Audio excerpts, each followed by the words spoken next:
Hello, I'm Phil Little, host of the Private Investigator Experience podcast, and along with my co-host Wade Little. Every week we talk about the cases in the life of a PI.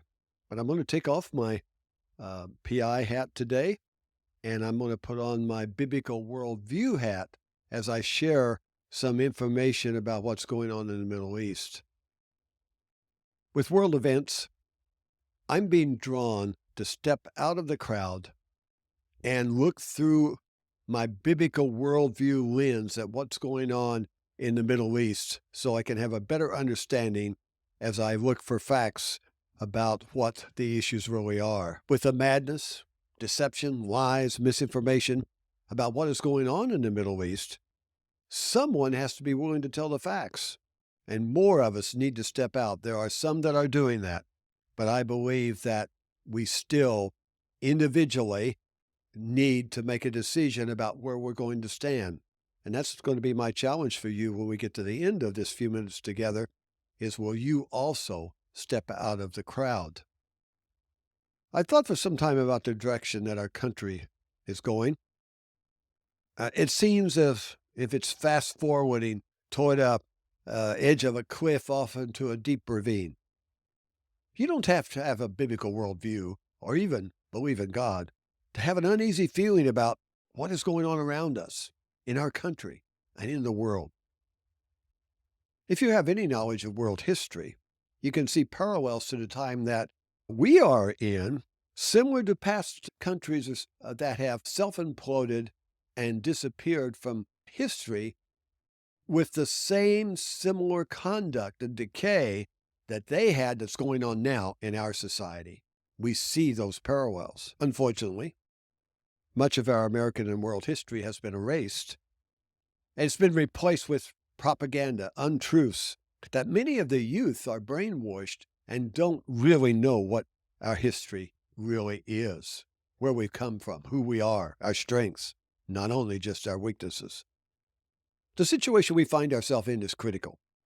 I would say it's desperate, and action is needed. What I'm hearing in my spirit and when I meditate and think on the biblical worldview and what's going on around me is that those of us who see evil, deception, and outright lies, it's time we step out of the crowd to stand for truth and righteousness.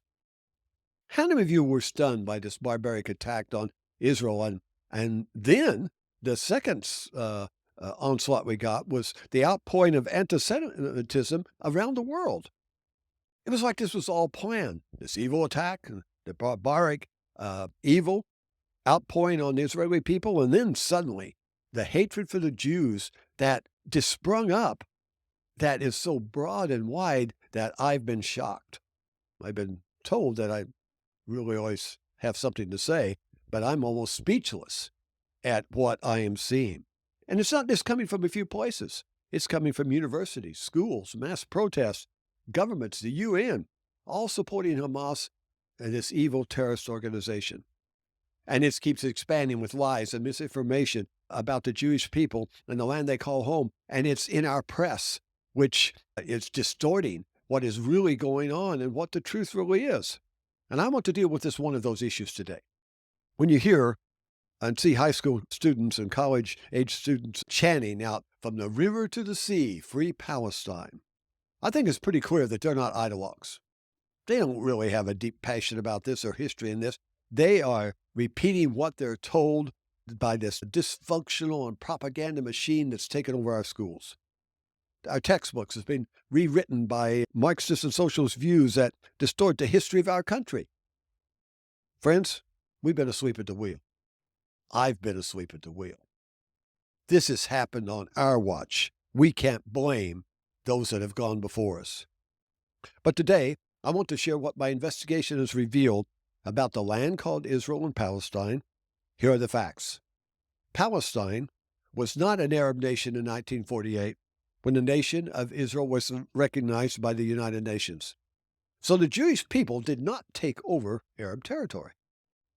Great Britain had authority over the Middle East until they were weighed down with responsibility and all the chaos in the volatile area. They asked the UN for help. Before Great Britain was given the responsibility, after the First World War for this area. The Turks had controlled this area since the 1500s. And you might recall, the Turks aren't Arab. Palestine has never been the name of a country. The name Palestine came from the 2nd century after an uprising by the Jews, and there had been several, and the Romans were just fed up with the Jews. They were tired of the rebellion. They wanted to get them out of the territory, so they moved them out, moved soldiers back in along with the people that were living there, and they renamed the land. Israel became Philistine, which was to take on the nation of the Philistines, which you might remember that nation, which then the Babylonians destroyed that later on. But there was a battle there that was very famous when this little shepherd boy, 17-year-old David, who later became King David, that slew the giant Goliath with his slingshot. That's where the name Philistine came from, and then later was morphed into Palestine. The name turned Israel into Palestine, not some Arab country. There was no connection to the present-day Arab war. Palestine was a region, not a nation. There was never a government, never a prime minister, president, or even a dictator. There had never been an identity with the Arab world, as Muhammad wasn't born until the 6th century, and the Romans labeled the area Palestine in the 2nd century AD, a few hundred years before Muhammad was born. In 1947, the United Nations extended this invitation to 2 nations to be formed. The UN plan was for the Arab nation on the west side of the Jordan River, but the Arab world refused the offer, said, no way, we want it all. And the second part of the plan was a Jewish state on the other side, which the Jewish people accepted. And in May 1948, the modern-day Israel was born. Now, listen in, lean in here. The day after Israel became a nation, one day, the Arab world, the 5 nations around them, and the Arabs within Palestine declared war on Israel. A one-day-old nation facing 5 nations with standing army, and had been governments and had all the resources that they had available. To the world's surprise, Israel's day-old government defeated the standing armies of the 5 nations. The Arab people on the West Bank could have had freedom. They could have been prosperous, but they chose to attempt to drive the Jews into the sea. Israel defended the territory it had been granted, and Jordan then had control of the West Bank, and Egypt control of Gaza, where it was the territory that the UN had offered to the Arab world.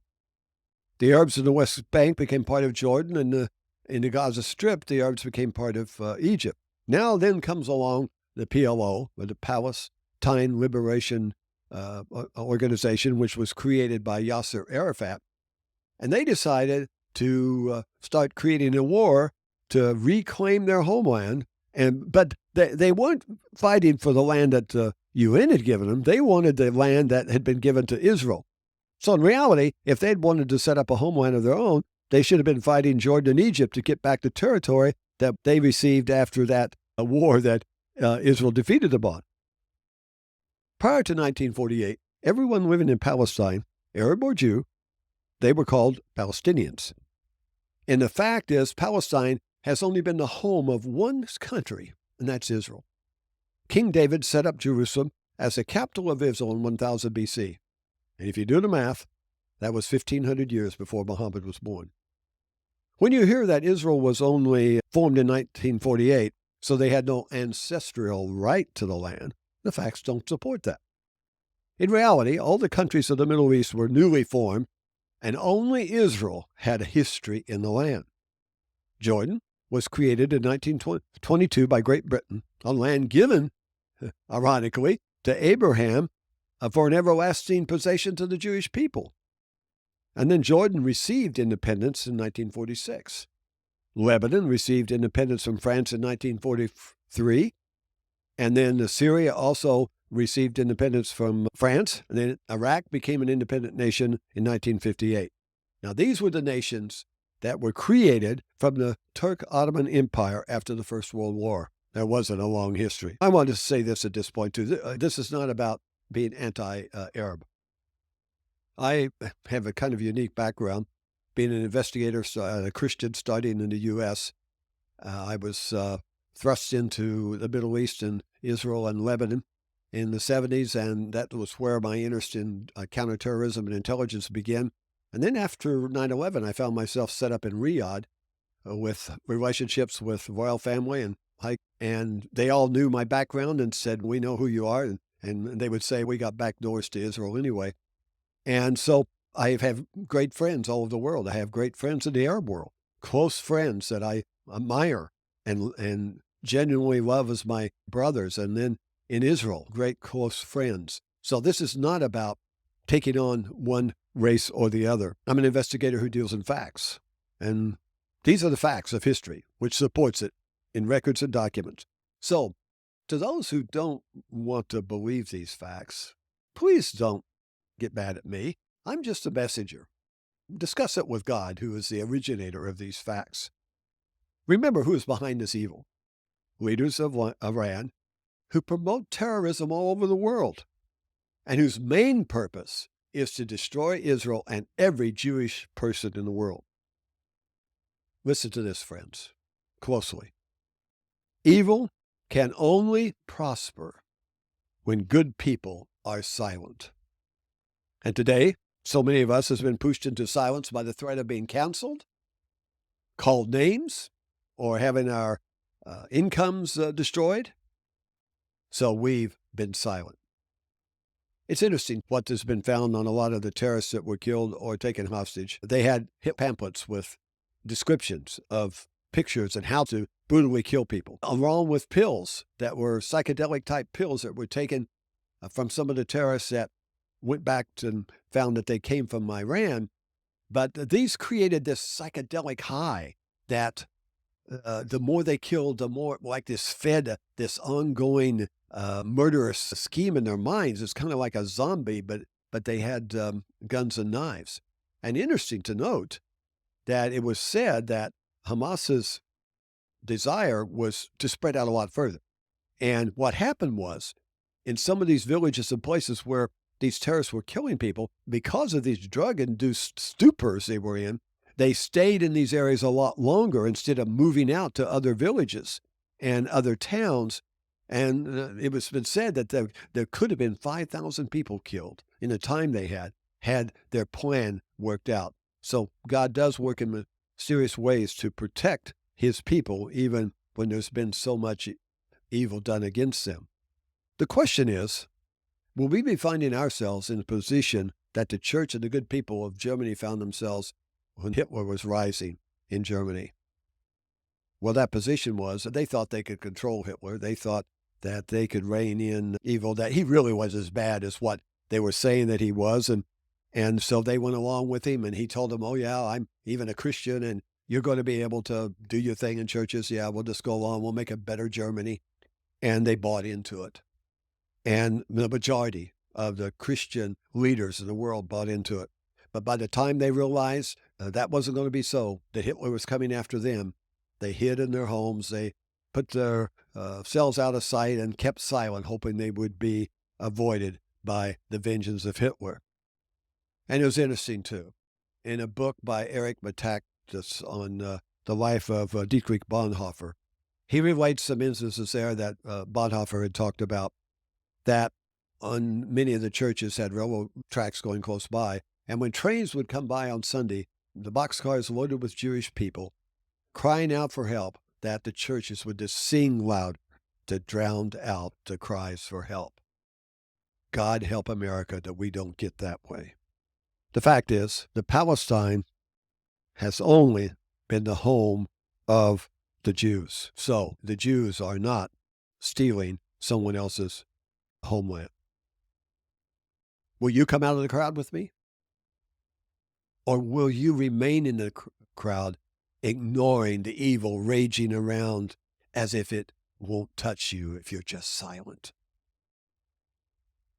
Silence doesn't work, my friends. There's much more to talk about, but we'll save that for another time. Would you please help me get this message out? Would you like, share, click on the subscribe button, and hit that notification bell so you'll be notified of others? But get this message out to all you can so that we can get other people coming out of the crowd. Please leave any comments that you would like on any of the platforms, or you can email me at pi777@gmail.com. Remember, all of our lone voices, if we bring them together, we can become thousands and we can make a difference. Will you come out of the crowd? Until next time, be safe. May God bless you, your family, and may God bless America.